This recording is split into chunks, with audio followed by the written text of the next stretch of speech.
ഇത്രയും നേരം എവിടെ ആയിരുന്നടി? ഇനി കടം തരില്ല എന്ന് ഗോയലേട്ടൻ പറഞ്ഞു. എന്നാ അപ്പൊ തന്നെ ഇങ്ങ് പോരായിരുന്നില്ലേ? അച്ഛനെ കണ്ട കാശ് ചോദിക്കാന്ന് വെച്ച് കാത്തു നിന്നതാ. രാത്രിയിൽ രണ്ടെണ്ണം കൂടി ഇവിടെ വന്ന് നിൽക്കുകയാണോടി? നീ മോളെ കൊണ്ട് നടന്നോ. വീട്ടിൽ പോടി. നിന്നോടല്ലടി പറഞ്ഞത് വീട്ടിൽ പോവാൻ. എന്തിനാ? അവിടെ സദ്യ ഒരുക്കി വെച്ചിരിക്കുന്നോ? അച്ഛന് ഞങ്ങളെ പറ്റി എന്തെങ്കിലും ഒരു വിചാരം ഉണ്ടോ? എനിക്ക് ഒന്നിനെ പറ്റി ഒരു വിചാരവും ഇല്ലടി. അരി സാധനങ്ങൾ ഇനി കടം തരില്ലെന്ന് ആ പീഡിയക്കാരൻ പറഞ്ഞു. ഇന്ന് ഉച്ചയ്ക്ക് കഞ്ഞി വെക്കാൻ പോലും അരി ഉണ്ടായിരുന്നില്ല. ഇനി രാത്രി എന്ത് ചെയ്യും? ആ കുട്ടികൾ വിശന്ന് കരഞ്ഞ അച്ഛൻ സമാനം പറയോ?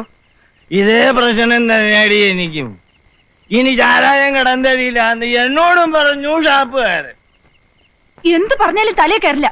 അച്ഛൻ ദേവി അത് ഞങ്ങളെ കൊന്നുകളാ. എന്നോട് വഴക്കിടാനാണ് ഭാവമെങ്കില് എന്റെ സ്വഭാവം മാറും പറഞ്ഞേക്കാം. പിന്നെ ഞാൻ വീട്ടിലേക്ക് കാലെടുത്തു കൂത്തില്ല. വേണ്ട, സത്യമായിട്ട് ഞാൻ വീട്ടിലേക്ക് കാലെടുത്തു വേണ്ടെന്ന് പറഞ്ഞില്ലേ? പോഴേ, സ്വന്തം വീട്ടിലും ഒരു തൊഴിലും കിട്ടില്ല എന്ന് വെച്ചാല് വേണ്ടേ?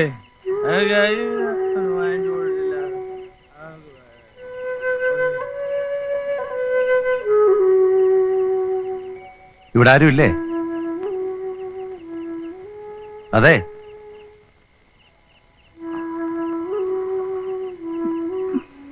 ടൈലറില്ലേ? പിന്നെ ബസ്സില് ആരെങ്കിലും കിടക്കാതെ പറ്റില്ല. അതുകൊണ്ട് രാത്രിയില് ഞാൻ അതിനകത്താ. ബസ് നന്നാക്കുന്നില്ലേ? ആ, നന്നാക്കണം. എപ്പോഴാ ഇറങ്ങാ? അത് ഒന്നും തീരുമാനിച്ചില്ല. ഒത്തിരി പണിയെടുപ്പിക്കാനുണ്ട്. ടയർ മുഴുവൻ പോയല്ലോ. പിന്നെ ബോഡിയും ചില്ലും സമയമെടുക്കും. ഇത്രയും ദ്രോഹിച്ചവർക്ക് എന്ത് നേട്ടം ഉണ്ടായേ? അത് എന്റെ സമയദോഷം എന്ന് പറഞ്ഞാൽ മതി. ഇപ്പൊ ഞാൻ വന്നത് കുറച്ച് ബുദ്ധിമുട്ടിക്കാനാ. ഇവിടെ ഹോട്ടലൊന്നും ഇല്ലല്ലോ. ടൗണിൽ വരെ പോകാനും വയ്യ. വിഷമമില്ലെങ്കിൽ എനിക്ക് കുറച്ച് കഞ്ഞി വെച്ച് തന്നാൽ. ഇവിടെ അരി കഴുകിയിടാൻ തുടങ്ങിയിട്ടില്ലെങ്കിൽ ഒന്നിച്ച് തിളപ്പിച്ചാൽ മതി. അതുകൊണ്ടാ വേഗം ഇങ്ങോട്ട് പോകുന്നത്. അരി സാധനങ്ങളും കുറച്ച് കൂടുതലുണ്ട്. നമ്മളെ ഡ്രൈവർ ചാത്തുട്ടേട്ടൻ ഞാൻ കണ്ടിരുന്നു. പാവത്തിന് 3-4 പെൺകുട്ടികളാ. ശരിക്കും വഴിമുട്ടി. വേറെ ഏതോ ബസ്സിലോ ലോറിയിലോ പണിയിട്ടോ നോക്കാൻ ഞാൻ പറഞ്ഞു. നിനക്കും അതാ നല്ലത് ഹംസേ.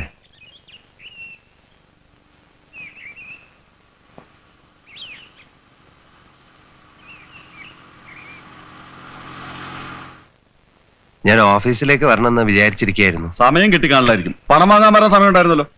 അയ്യോ, അതുകൊണ്ടല്ല. പറഞ്ഞ അവധികളൊക്കെ തീർന്നു. ഇനി ഞങ്ങൾ എന്താ ചെയ്യേണ്ടത്? എനിക്ക് ഒരു പിടിയുമില്ല. അത് ശരി. അങ്ങനെയാണെങ്കിൽ ഞങ്ങൾ നിയമത്തിന്റെ വഴിയിലേക്ക് നീങ്ങാം. വാ, നമുക്ക് പോവാം. സർ, എന്റെ പ്രശ്നങ്ങളൊന്നും ഞങ്ങൾക്ക് അറിയണ്ട. ഞങ്ങൾക്ക് ഞങ്ങളുടെ പണം ഈടാക്കിയേ പറ്റൂ.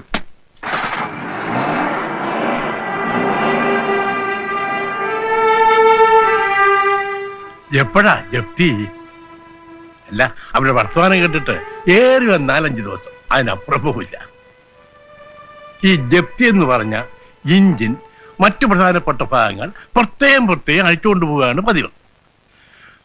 ബസ് ഓടിക്കൊണ്ടിരുന്നപ്പോ നിങ്ങൾ എന്നോട് സഹകരിച്ചില്ല. ഇപ്പൊ ഓട്ടം നിലച്ചു. ഇനിയെങ്കിലും സഹകരിച്ചൂടെ? അല്ല, അവർ കൊണ്ടുപോകാത്ത പാർട്സുകളൊക്കെ നമുക്കൊരു വിലയിടാം. എനിക്ക് തരണം. B practical. നിങ്ങളൊരു കഴുകനാണ്. ശവത്തിന് ചുറ്റും വട്ടമിട്ട് പറക്കുന്ന കഴുകൻ. ഓണറുടെ ഇപ്പോഴത്തെ മാനസികാവസ്ഥയിൽ എന്നെ കഴുകനെന്നോ കാട്ടാണെന്നോ ഒക്കെ വിളിക്കാം. പക്ഷേ ഈ സ്റ്റേജ് കഴിഞ്ഞു വന്നവനാണ് ഞാനും. തെളിച്ചു പറയാം, നിങ്ങൾ എൻ്റെ തന്നെ ഒരു പുനർജന്മമാണ്. കുട്ടി, ഓരോരുത്തർക്കും ഓരോന്ന് പറഞ്ഞിട്ടുണ്ട്. ഒരു കാര്യം അറിയാമോ? ഇതുവരെ ഞാൻ വിറ്റുകൊണ്ടിരുന്ന പാർസുകളൊക്കെ എൻ്റെ തന്നെ മഹത്തായ ഒരു ബസ് സർവീസിന്റെ അവശിഷ്ടങ്ങളാണ്. ഇത്രയും പെട്ടെന്ന് നിങ്ങൾ ഈ അവസ്ഥയിലെത്തുമെന്ന് ഞാൻ തീരെ വിചാരിച്ചില്ല. നിങ്ങൾ ചെറുപ്പമാണ്. എന്നെ പോലെ ഇതെല്ലാം തൂക്കിക്കൊണ്ട് റോഡിൽ കൂടെ നടക്കുന്നത് അത്ര ശരിയല്ല. അതുകൊണ്ടാണ് എനിക്ക് തന്നേക്കാൻ പറഞ്ഞത്. എനിക്കിപ്പോൾ ഇതെല്ലാം നല്ല ശീലമായി. നമ്മുടെ നാട്ടിലെ സ്ഥിതിഗതികൾ ഇങ്ങനെയൊക്കെയാണ്. കഷ്ടപ്പെട്ടുണ്ടാക്കിയ കാശുകൊണ്ട് വല്ല തൊഴിലും ചെയ്ത് പച്ച പിടിക്കാൻ തുടങ്ങിയോ നിങ്ങൾ ശ്വാസം വിടുന്നത് പോലും സൂക്ഷിച്ചു വേണം. എന്റെ പ്രതിച്ഛായയുള്ള മറ്റൊരാളെ ഇനി കാണുവാൻ ഇടവരുതെന്നുള്ള ആഗ്രഹം കൊണ്ട് പറഞ്ഞു പോയതാണ് കുട്ടി. പോട്ടെ.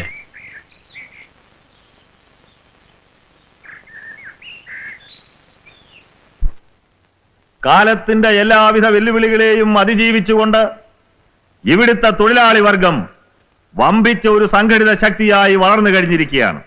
തൊഴിലാളി ഇന്ന് അടിമയല്ല. തൊഴിലാളിയുടെ വിയർപ്പും ചോരയും കൊണ്ടാണ് ഈ തൊഴിൽശാല ഇവിടെ നിർമ്മിക്കപ്പെട്ടിരിക്കുന്നത്. കൊള്ളലാഭം കൊയ്തെടുക്കുന്ന മുതലാളിത്തത്തെ നിലയ്ക്ക് നിർത്താനുള്ള ശക്തി അവൻ ഇന്ന് സംഭരിച്ചിരിക്കുകയാണ്. അവകാശ സമരങ്ങളുടെ തീച്ചൂളയിൽ ജ്വലിച്ചുയർന്ന തൊഴിലാളി വർഗത്തെ തോൽപ്പിക്കാൻ ലോകത്ത് ഒരു ശക്തിക്കും സാധ്യമല്ല. മണിമേടകളിലെ എയർ കണ്ടീഷൻ മുറികളിൽ ഇരുന്ന് തൊഴിലുടമയാകുന്ന ചെകുത്താൻ നഷ്ടങ്ങളുടെ കണക്കുകൾ നിരത്തിവെച്ച് തൊഴിലാളികളെ തെറ്റിദ്ധരിപ്പിക്കാൻ ശ്രമിക്കുകയാണ്. ലാഭവിഹിതത്തിന്റെ കണക്ക് ചോദിക്കാനുള്ള നമ്മുടെ ധാർമ്മികമായ അവകാശത്തെ നിഷേധിക്കുന്ന മുതലാളി തൊഴിലാളി വർഗത്തിന്റെ ശത്രുവാണ് സുഹൃത്തുക്കളെ. ഈ സാഹചര്യത്തിൽ പണിമുടക്കിയല്ല നിവർത്തിയില്ല. നാളെ പ്രഭാതം പൊട്ടിവിടരുമ്പോൾ ഈ ഫാക്ടറിയിലെ പുകക്കുഴലിലൂടെ പുക ഉയരുകയില്ല, സൈറൺ മുഴങ്ങുകയില്ല. ചിലപ്പോൾ എന്നേക്കുമായി ഈ തൊഴിൽശാല അടഞ്ഞു കിടന്നു വന്നേക്കാം. എന്നാലും മുതലാളിയുടെ മുന്നിൽ മുട്ടുമടക്കുന്ന പ്രശ്നം ഉദിക്കുന്നതേയില്ല. എനിക്കും ചിലത് പറയാനുണ്ട്. തൊഴിലിന്റെ മഹത്വത്തെക്കുറിച്ച് നല്ല ബോധമുള്ള ആളാണ് ഞാൻ. പക്ഷെ നേതാവല്ല. സ്വന്തം താല്പര്യങ്ങൾക്കായി നിങ്ങളെ തെരുവിലിറക്കാൻ ആഗ്രഹിക്കുന്നവനുമല്ല. 100 കണക്കിന് സമരങ്ങൾ ഇവിടെ നടന്നു. എത്രയോ പണിശാലകൾ എന്നേക്കും അടച്ചുപൂട്ടി. സമരം ചെയ്തവരുടെ കുടുംബങ്ങൾ പട്ടിണിയിലായി. ദാരിദ്ര്യം സഹിക്കാനാകാതെ എത്രയോ പേർ ആത്മഹത്യ ചെയ്തു. ഇത് മുഴുവൻ ഇവിടുത്തെ തൊഴിലാളിക്ക് വേണ്ടിയായിരുന്നോ? പലതും ട്രേഡ് യൂണിയന്റെ സാമൂഹ്യ പ്രസക്തി തെളിയിക്കാനായിരുന്നു. രാഷ്ട്രീയ മുതലെടുപ്പിന് വേണ്ടിയായിരുന്നു. ഇന്ന് പണമുള്ളവൻ കേരളത്തിൽ ഒരു തൊഴിൽശാല കെട്ടാൻ ഭയപ്പെടുന്നു. അയൽ സംസ്ഥാനങ്ങൾ പുരോഗതിയിലേക്ക് കുതിക്കുമ്പോൾ ഇവിടെ ലക്ഷക്കണക്കിന് തൊഴിലില്ലാത്ത യുവാക്കൾ തൊഴിലില്ലായ്മ വേതനം എന്ന ചില്ലിക്കാശിന് വേണ്ടി ട്രഷറികളിൽ ക്യൂ നിൽക്കുന്നു. ഇതിനൊക്കെ ഉത്തരവാദി ആരാണ്? തൊഴിലാളിക്ക് വേണ്ടി പ്രസംഗിച്ചടക്കാൻ ഇവിടെ 1000 പേരുണ്ട്. എന്നാൽ അവരുടെ യഥാർത്ഥ പ്രശ്നങ്ങൾ മനസ്സിലാക്കാൻ എത്ര പേർക്ക് കഴിയും? തൊഴിലാളിയെ മുതലാളിയെ തമ്മിലടുപ്പിച്ച് ചൂഷണം ചെയ്യുന്ന ഇവരെ പോലെ രാഷ്ട്രീയ കഴുകന്മാരെ ചങ്ങിലക്കിടുക. അതാണ് ഇവിടെ ഉണ്ടാകേണ്ട വിപ്ലവം. അതാണ് ഇവിടെ ഉണ്ടാകേണ്ട വിപ്ലവം. അതാണ് ഇവിടെ ഉണ്ടാകേണ്ട വിപ്ലവം. ഇല്ലാത്ത കാര്യങ്ങൾ കുത്തിപ്പൊക്കി തൊഴിലാളികളെ പണിമുടക്കിന് പ്രേരിപ്പിച്ചിട്ട് ഒരു ഫാക്ടറി അടച്ചുപൂട്ടുന്നത് ശരിയാണെന്ന് താങ്കൾക്ക് അഭിപ്രായമുണ്ടോ? തൊഴിൽ സമരങ്ങളുടെ ന്യായാന്യായങ്ങൾ അന്വേഷിക്കലല്ല എന്റെ ജോലി. ഇത് ലോ ആൻഡ് ഓർഡറിന്റെ പ്രശ്നമാണ്. ഒരു സമരം ഉണ്ടായ 100 കണക്കിന് തൊഴിലാളികളുടെ കുടുംബങ്ങൾ പട്ടിണിയിലാകും. പട്ടിണിയേക്കാൾ വലുതാണ് ഈ ലോ ആൻഡ് ഓർഡർ എന്ന് എനിക്ക് തോന്നുന്നില്ല. സാറ് പറയുന്നത് തത്വശാസ്ത്രമാണ്. അത് പോലീസ് സ്റ്റേഷനിൽ ചെലവാകാത്തൊരു സാധനമാണ്. ആയിക്കോട്ടെ, ജാമ്യം നിഷേധിക്കാൻ മാത്രമുള്ള കുറ്റമൊന്നും മുരളീധരൻ ചെയ്തിട്ടില്ലെന്നേ ഞാൻ പറയുന്നുള്ളൂ. 6-7 കൊല്ലക്കാലം ഗൾഫിൽ കിടന്ന് അറിയിച്ചുണ്ടാക്കിയതെല്ലാം ഈ നേതാക്കന്മാർ കാരണം വെള്ളത്തിലായി. ആരുമില്ല അയാളെ സഹായിക്കാൻ. താങ്കൾ അയാൾക്ക് ജാമ്യം കൊടുക്കണം. സാർ, സത്യം പറയാം, MLA പ്രത്യേകം വിളിച്ച് പറഞ്ഞിരിക്കുക. ഓഹോ, ഒരു പാവത്തിനെ ദ്രോഹിക്കാൻ MLA മാരൻ രംഗത്തിറങ്ങിയിരിക്കുകയാണോ? ഒരു കാര്യം ചെയ്യാം, ഞാൻ മിനിസ്റ്ററെ കൊണ്ട് പറയിക്കാം. മിനിസ്റ്ററെ കൊണ്ട് പറയിക്കാന്ന് പറഞ്ഞ വെറുതെ അല്ല, ഒന്ന് ഫോൺ ചെയ്യാമല്ലോ. വേണമെന്നില്ല. സാർ, ആ മുരളീധരനെ വിളിച്ചുകൊണ്ടുവരൂ. ശരി സാർ.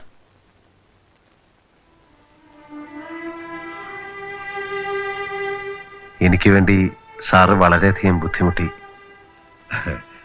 എന്റെ കസേരയ്ക്ക് പറയത്തക്ക അധികാരങ്ങളൊന്നും ഇല്ലെങ്കിലും രാമകൃഷ്ണൻ എന്ന മനുഷ്യൻ അയാളുടെ വ്യക്തിത്വം ആർക്കും അടിയറ വെച്ചിട്ടില്ല. എന്നെ തെറിപ്പിക്കാനുള്ള കരുനീക്കങ്ങൾ അണിയറ നടന്നുകൊണ്ടിരിക്കുകയാണ്. അത് പോട്ടെ, ഈ ഒറ്റയ്ക്കുള്ള സമരം ഇനി വേണോ? ബസ് തല്ലിപ്പൊളിച്ച കേസിൽ മുരളി ജയിക്കുമെന്നാണ് അറിഞ്ഞത്. ഇല്ല സാർ, ഞാൻ തോറ്റു. എല്ലാ അർത്ഥത്തിലും ഞാൻ തോറ്റു. ഇല്ലടോ, ഇതൊക്കെ ജീവിതത്തിൽ ചില പാഠങ്ങളാണെന്ന് കരുതിയാൽ മതി. അതിജീവിക്കണം. ബസ് ഇറക്കാൻ ഞാൻ തന്നെ സഹായിച്ചാലോ? വേണ്ട സാർ, ബസ് ഫൈനാൻസിയേഴ്സ് കൊണ്ടുപോയിക്കോളൂ. അപ്പൊ പിന്നെ താൻ എന്ത് ചെയ്യാനാ ഭാവം? ചില തീരുമാനങ്ങൾ എടുത്തിട്ടുണ്ട്. സാറിന്റെ നല്ല മനസ്സിന് വളരെ നന്ദി. എന്നെങ്കിലും ഇനിയും കാണാം. ഞാൻ വീട്ടിൽ വിടാം. ഏത് വീട് സാർ?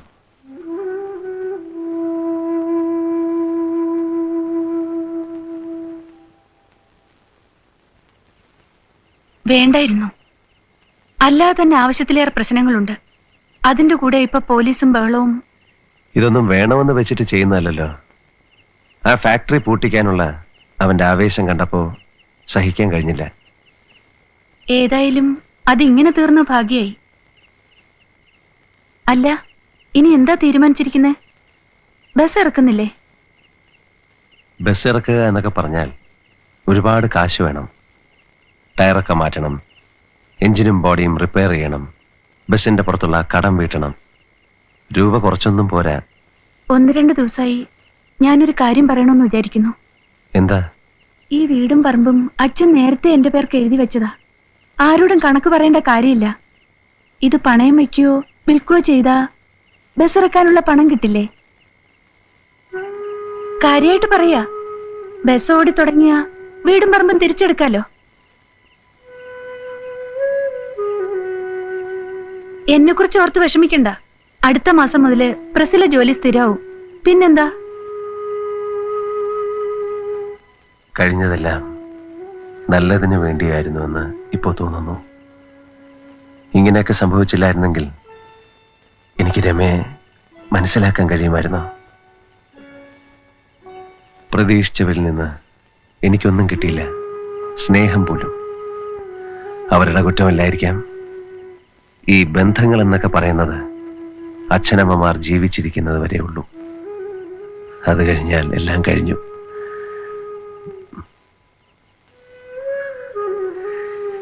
ഏഴ് കൊല്ലം മുമ്പ് 500 രൂപയും കൊണ്ടാണ് ഞാൻ ബോംബെക്ക് വണ്ടി കയറിയത്.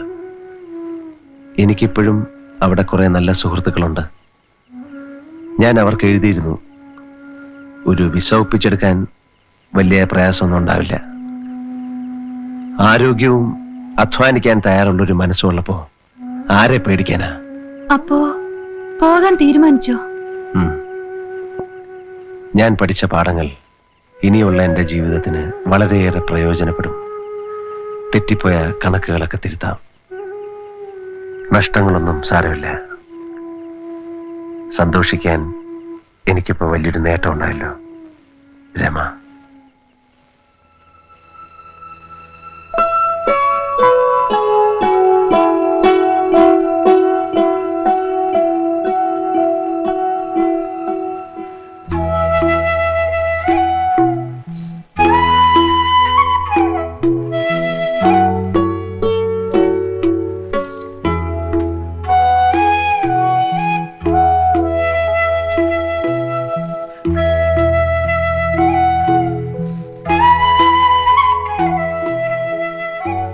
ബസ് വരുന്നുണ്ട്.